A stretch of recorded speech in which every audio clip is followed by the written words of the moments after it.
सो अक्सर हम जैसा सोचते हैं, जैसा मानते हैं, जरूरी नहीं है कि रियलिटी भी वैसी हो। उदाहरण के लिए आमतौर पर वेस्टर्न वर्ल्ड की प्रोमिनेंट इकोनॉमीज के कंपैरिजन में भारत की इकोनॉमी को अक्सर कमजोर ही आंका जाता है। लेकिन कोविड क्राइसिस ने इस बात को साबित कर दिया कि इंडियन इकोनॉमी कितनी रेजिलिएंट है। यही कारण है कि पोस्ट कोविड वर्ल्ड और रशिया यूक्रेन वॉर के बीच आए ग्लोबल रिसेशन से दुनिया भर की बड़ी से बड़ी इकोनॉमीज अभी भी जूझ रही हैं। तो वहीं भारत बाकी दुनिया के कंपैरिजन में इस एडवर्स सिचुएशन में भी कहीं अधिक स्ट्रॉन्गर पोजीशन में है। इसी तरह अगर हम अपने देश के भीतर देखें तो जब भी पर कैपिटा इनकम के मामले में रिचेस्ट स्टेट्स की बात होती है तो अक्सर लोगों के दिमाग में महाराष्ट्र, गुजरात या पंजाब जैसे स्टेट्स का नाम आता है। लेकिन अगर हम ऑफिशियल डेटा पर गौर करें तो पाएंगे कि करंट प्राइसेस के अकॉर्डिंग पर कैपिटा इनकम के मामले में बड़े स्टेट्स में तेलंगाना और कर्नाटका और स्मॉलर स्टेट्स में गोवा और सिक्किम लीड कर रहे हैं। ऐसे ही अगर हम आपसे कहें कि गुजरात और वेस्ट बंगाल में पॉवर्टी का लेवल एक समान है तो आप शायद कहेंगे कि ये कैसे हो सकता है। आफ्टर ऑल बिगर स्टेट्स के बीच गुजरात देश के रिचेस्ट स्टेट्स में से एक है, जबकि वेस्ट बंगाल अक्सर इकोनॉमिक पैरामीटर्स के मामले में देश के बॉटम स्टेट्स में आता है। तभी तो पर कैपिटा इनकम के मामले में जहां एक और स्मॉलर रिचेस्ट स्टेट्स के बीच भी गुजरात ओवरऑल 8th रैंक पर है तो वहीं बंगाल इस लिस्ट में 22nd रैंक पर है। ऐसे में कॉमन लॉजिक तो यही कहता है ना कि चाहे हम किसी भी इकोनॉमिक पैरामीटर को उठाकर देख लें, गुजरात तो वेस्ट बंगाल से बेटर स्थिति में ही होगा। लेकिन यहाँ रियलिटी कुछ और है। एक रिसेंटली रिलीज गवर्नमेंट रिपोर्ट में वेस्ट बंगाल और गुजरात न केवल एक साथ खड़े देखे जा सकते हैं बल्कि लगातार अपनी पॉवर्टी को कम करने में वेस्ट बंगाल गुजरात से कहीं ज्यादा बेटर परफॉर्म करता दिखाई दे रहा है। जी हाँ, इसका मतलब है कि इकोनॉमिक सक्सेस स्टोरी के रूप में अक्सर खबरों में बने रहने वाला फेमस गुजरात मॉडल ममता दीदी के बंगाल मॉडल से पिछड़ता दिखाई देता है। तो क्या है ये सारा मामला? आइए आज हम अपने वीडियो में इसी विषय पर चर्चा करते हैं। इस वीडियो की इंपॉर्टेंस यूपीएससी प्रीलिम्स और मेंस के जीएस पेपर 3 के इंडियन इकोनॉमिक सेक्शन के लिहाज से काफी इंपॉर्टेंट होगा। दोस्तों, पहले तो आपके मन में ये सवाल उठ रहा होगा कि आखिर ये मल्टी डायमेंशनल पॉवर्टी होती क्या है।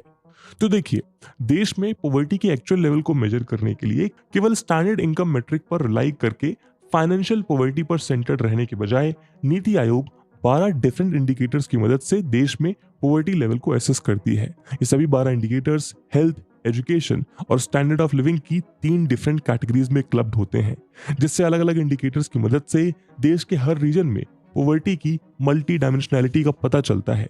और इसीलिए इस इंडिकेटर की मदद से मेजर की गई पॉवर्टी को मल्टी डायमेंशनल पॉवर्टी कहते हैं। अब अगर हम इस इंडेक्स के पैरामीटर्स पर गौर करें तो हम पाएंगे कि हेल्थ की कैटेगरी में पहला पैरामीटर है न्यूट्रिशन, दूसरा पैरामीटर है चाइल्ड एंड एडोलसेंट मोर्टेलिटी और थर्ड पैरामीटर है मैटरनल हेल्थ।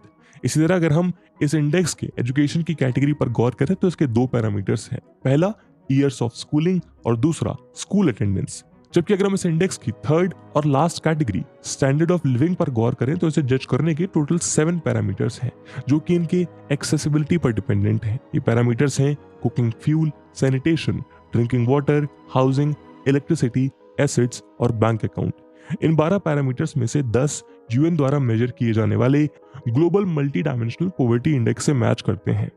बीते महीने नीति आयोग द्वारा एक बार फिर से इसी पैटर्न पर national multi dimensional poverty index release की गई। इसमें नीति आयोग ने देश भर के अलग अलग राज्यों में मल्टी डायमेंशनल पॉवर्टी की ट्रेजेक्टरी को मेजर करने के लिए 2015-16 में हुए नेशनल फैमिली हेल्थ सर्वे 4 और 2019 से 21 के बीच हुए नेशनल फैमिली हेल्थ सर्वे 5 के लास्ट राउंड्स का डेटा कंपेयर किया। नीति आयोग की रिपोर्ट बताती है कि 2015-16 और 2019-21 के बीच देश भर में मल्टी डायमेंशनली पुअर जनता का प्रोपोर्शन 24.85 से गिरकर 14.96 हो गया है। इसका मतलब है कि देश ने इन 5 सालों में अप्रोक्सीमेटली 13.5 करोड़ इंडियंस को पॉवर्टी से बाहर निकाला है, जिस बात की पुष्टि कहीं न कहीं यूएन की global multi dimensional poverty index report भी करती है, जो ये बताती है कि बीते 15 सालों में भारत ने करीब 41.5 करोड़ लोगों को पॉवर्टी से बाहर निकाला। मगर इस रिपोर्ट के आंकड़ों के बीच एक कंपैरिजन ऐसा देखने को मिला जिसने सबका ध्यान अपनी ओर आकर्षित किया और इसने दीदी के बंगाल मॉडल को गुजरात मॉडल के सामने ला खड़ा किया। दोस्तों, नीति आयोग की इसी रिपोर्ट से हमें ये पता चला कि जहां गुजरात की लगभग 11.66% पॉपुलेशन मल्टी डायमेंशनल पॉवर्टी से जूझ रही है, तो वहीं वेस्ट बंगाल में यह आंकड़ा 11.89% का ही है। यानी मल्टी डायमेंशनल पॉवर्टी के केस में देश के अग्रणी राज्य गुजरात और पिछड़े राज्यों में से एक माने जाने वाला वेस्ट बंगाल की स्थिति लगभग एक सी है। लेकिन इससे भी चौंकाने वाली बात कुछ और है। अगर हम 2021-22 के ministry of statistics and programme implementation के एस्टिमेट्स पर गौर करें तो हम पाएंगे कि जहां एक और वेस्ट बंगाल की per capita income rupees 1.24 lakh है, तो वहीं गुजरात की पर कैपिटा इनकम इससे डबल यानी कि रुपीज 2.5 लाख है। जबकि इसी 2021-22 के पीरियड में इंडिया की per capita income 1.48 lakh rupees थी, जो ये दिखाता है कि एक एवरेज गुजराती एक एवरेज इंडियन से ऑलमोस्ट 1 लाख रुपए ज्यादा कमाता है। जबकि इसके उलट वेस्ट बंगाल की पर कैपिटा इनकम भारत की पर कैपिटा एवरेज इनकम से भी कहीं ज्यादा कम है। लेकिन इसके बावजूद भी नीति आयोग की रिपोर्ट बताती है कि बीते 5 सालों में वेस्ट बंगाल ने मल्टी डायमेंशनल पॉवर्टी को रिड्यूस करने में गुजरात से ज्यादा सफलता पाई है। जहां 2016 में गुजरात की लगभग 18.5% जनता मल्टी डायमेंशनल पॉवर्टी से सफर कर रही थी, तो वेस्ट बंगाल में यह आंकड़ा 21.3% का था। लेकिन 2021 तक 5 सालों में गुजरात ने अपनी पॉवर्टी को केवल 6.8% पॉइंट से गिराकर अप्रोक्सीमेटली 11.7% पर ला पाया। लेकिन वेस्ट बंगाल ने गुजरात से ऑलमोस्ट 1.5 गुना ज्यादा 9.4% पॉइंट का डिक्रीमेंट रजिस्टर करके 11.9% का लेवल अटेन कर लिया। गुजरात और वेस्ट बंगाल के आंकड़ों में डिफरेंसेस तब और भी ज्यादा प्रोमिनेंट हो जाते हैं जब हम इसे परसेंटेज के बजाय एक्चुअल पॉपुलेशन से इक्वेट करते हैं। और ऐसा इसलिए क्योंकि वेस्ट बंगाल गुजरात के मुकाबले कहीं ज्यादा पॉपुलेटेड है। जहां एक और प्रोजेक्टेड एस्टिमेट्स के अनुसार 2023 में गुजरात की पॉपुलेशन लगभग 7 करोड़ है, तो वहीं वेस्ट बंगाल की 10 करोड़ से भी ज्यादा। ऐसे में जब हम इस कॉन्टेक्स्ट में आंकड़ों पर नजर डालें तो हम पाएंगे कि 2016 से 2021 के बीच जहां गुजरात ने लगभग 47.84 लाख लोगों को मल्टी डायमेंशनल पॉवर्टी से बाहर निकाला, तो वहीं वेस्ट बंगाल ने इसी टाइम पीरियड में इससे ऑलमोस्ट डबल यानी 92.58 लाख लोगों को इस पॉवर्टी के आंकड़े से बाहर निकालने में सफलता हासिल की। यही नहीं, मल्टी डायमेंशनल पॉवर्टी इंडेक्स के 12 इंडिकेटर्स में से 9 में वेस्ट बंगाल ने गुजरात को रेट ऑफ परफॉर्मेंस के आधार पर पीछे छोड़ दिया है, जो ये बताता है कि एब्सोल्यूट परसेंटेज में भले ही वेस्ट बंगाल और गुजरात की पॉवर्टी एक लेवल पर दिखाई दे रही है, लेकिन अपने स्टेट में पॉवर्टी दूर करने की गति के मामले में वेस्ट बंगाल गुजरात से कहीं आगे है। उदाहरण के लिए अगर हम इस रिपोर्ट में न्यूट्रिशन का इंडिकेटर देखें तो हम पाएंगे कि 2016 में जहां वेस्ट बंगाल की अप्रोक्सीमेटली 33.6% फैमिलीज और गुजरात की अप्रोक्सीमेटली 41.37% फैमिलीज का एटलीस्ट एक मेंबर अंडर नरिशमेंट से जूझ रहा था, तो वहीं 2021 में वेस्ट बंगाल के लिए आंकड़ा घटकर 27.3% का हो गया, जबकि गुजरात में अभी भी यह आंकड़ा 38.09% है। सिमिलरली अगर हम access to safe drinking water के इंडिकेटर पर नजर डालें तो यहां भी वेस्ट बंगाल ने गुजरात को सरपास किया है। और 2021 में जहां वेस्ट बंगाल में 4.97% जनता को क्लीन ड्रिंकिंग वाटर नहीं मिल पा रहा था, तो गुजरात में यह आंकड़ा 5.3% का है। ऐसे में इस बात पे ताज्जुब होना लाजमी है कि आखिर वेस्ट बंगाल के कंपैरिजन में गुजरात जैसे दोगुने अमीर स्टेट में ज्यादा जनता अनअवेलेबिलिटी ऑफ न्यूट्रिशियस फूड और ड्रिंकिंग वाटर दोनों की ही समस्या से जूझ कैसे रही है।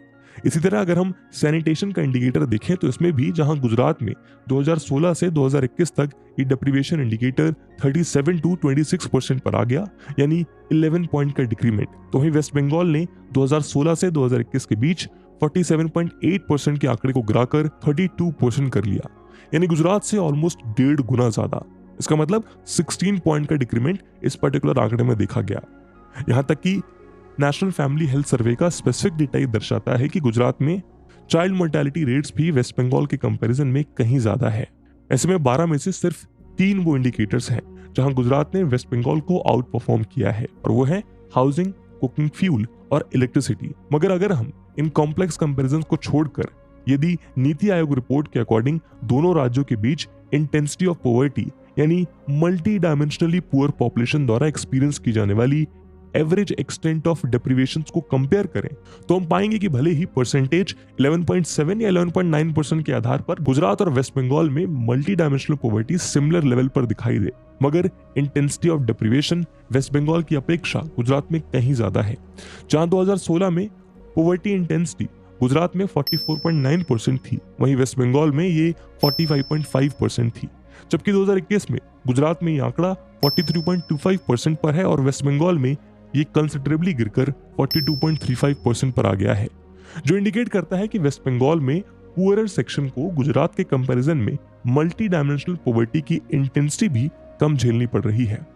अब ऐसे में आपके मन में ये प्रश्न जरूर उठ रहा होगा कि अगर वेस्ट बंगाल लगातार गुजरात को पीछे छोड़ता दिखाई दे रहा है तो इसका मतलब क्या है?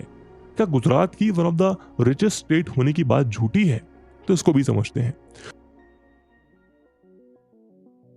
दोस्तों, इस रिपोर्ट के ऑब्जर्वेशंस इस बात को सॉलिडिफाई करते हैं कि हायर ग्रोथ और हायर इंडस्ट्रियलाइजेशन रजिस्टर करने के बाद भी गुजरात अपनी पॉवर्टी को कम करने में नाकामयाब साबित हो रहा है।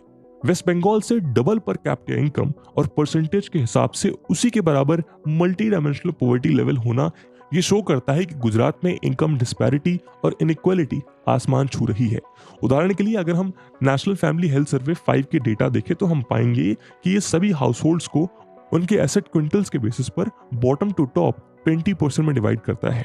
और यही आंकड़े बताते हैं कि गुजरात में इंटर रीजन डिस्पैरिटी अपने चरम पर है, जिसके चलते जहां एक और अहमदाबाद और वडोदरा की 50% पॉपुलेशन टॉप एसेट क्विंटल में आती है, तो वहीं दाहोद और डांग डिस्ट्रिक्ट्स में ये आंकड़ा केवल 5% का है। यही कारण है कि बहुत से थिंकर्स लगातार गुजरात के इसी गुजरात मॉडल की खामियों की बात उठाते रहे हैं कि कैसे लगातार इकोनॉमिकली ग्रो करने के बाद भी गुजरात में एक्सपेक्ट किया जा रहा इकोनॉमिक ट्रिकल डाउन इफेक्ट देखने को मिल रहा है, जिसमें एक्सपेक्ट किया जाता है कि यदि एक इकोनॉमी फ्लरिश कर रही है और उसका इंडस्ट्रियल या कॉर्पोरेट सेक्टर ग्रो कर रहा है तो टाइम के साथ धीरे धीरे इस ग्रोथ का पॉजिटिव इफेक्ट सोसाइटी के गरीब सेक्शंस तक भी पहुंच जाएगा।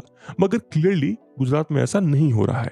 यानी अब स्टेट गवर्नमेंट को कैटेगरिकली और स्पेसिफिकली इस ओर ध्यान देने की जरूरत है, क्योंकि इन्हीं कारणों से जहां एक और आधे भारत ने लेस देन 10% पॉवर्टी का मार्क पार कर दिया है, तो वहीं गुजरात जैसा इकोनॉमिकली प्रोग्रेसिव स्टेट अभी भी इस आंकड़े से दूर है। जबकि इसके उलट एक्सपर्ट्स बताते हैं कि वेस्ट बंगाल की ये सोशल प्रोग्रेस इसलिए हो रही है क्योंकि उसने कंसिस्टेंटली सोशल इंडिकेटर्स को बेहतर करने की दिशा में ध्यान दिया है।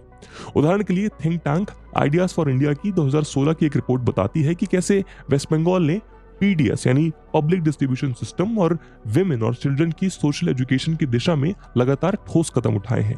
और एक समय में भुखमरी से जूझते बंगाल ने अपनी इसी पीडीएस रिफॉर्म की मदद से अपनी पॉपुलेशन में न्यूट्रिशन लेवल्स और चाइल्ड मोर्टेलिटी दोनों को कम करने में सफलता पाई है। इसके अलावा बंगाल की सक्सेसिव गवर्नमेंट्स ने वहां के हेल्थ इंफ्रास्ट्रक्चर को स्ट्रॉन्ग बनाने के लिए भी सक्सेसिवली इंपॉर्टेंट स्टेप्स लिए हैं। इसके चलते रिसर्च ग्रुप ब्रुकिंग्स की एक रिपोर्ट बताती है कि 2020 में देश भर में सिक्किम के बाद वेस्ट बंगाल में ही सबसे ज्यादा गवर्नमेंट हॉस्पिटल बेड्स की डेंसिटी मौजूद है, जहां हर 1000 लोगों पर 2.25 बेड्स मौजूद हैं, जबकि सिक्किम में ये आंकड़ा 2.34 का है। साथ ही रिपोर्ट बताती है कि वेस्ट बंगाल का ये आंकड़ा गुजरात से 8 गुना ज्यादा है। सोशल इंडिकेटर्स और ह्यूमन डेवलपमेंट के मामले में गुजरात और वेस्ट बंगाल के बीच इसी अनोमली के पीछे के कारणों के बारे में कुछ एक्सपर्ट्स का कहना है कि ये गुजरात मॉडल के प्राइवेटाइजेशन के ओवर एम्फेसिस की वजह से हुआ है, जिस कारण सरकार ने भी कहीं ना कहीं प्राइवेट सेक्टर को पुश देने के लिए सोशल इंफ्रास्ट्रक्चर को इग्नोर किया है। लेकिन इसके उलट इस बात को भी नकारा नहीं जा सकता कि वेस्ट बंगाल एक कोस्टल स्टेट होने के बावजूद भी अपने इंडस्ट्रियलाइजेशन, जॉब सेक्टर और दूसरे इकोनॉमिक पोटेंशियल को इफेक्टिवली एक्सप्लॉइट करने में बहुत हद तक नाकाम सिद्ध हुआ है। तभी अगर हम पर कैपिटा इनकम या स्टेट जीडीपी को कंपेयर करें तो गुजरात वेस्ट बंगाल के कंपैरिजन में काफी बेहतर स्थिति में नजर आता है।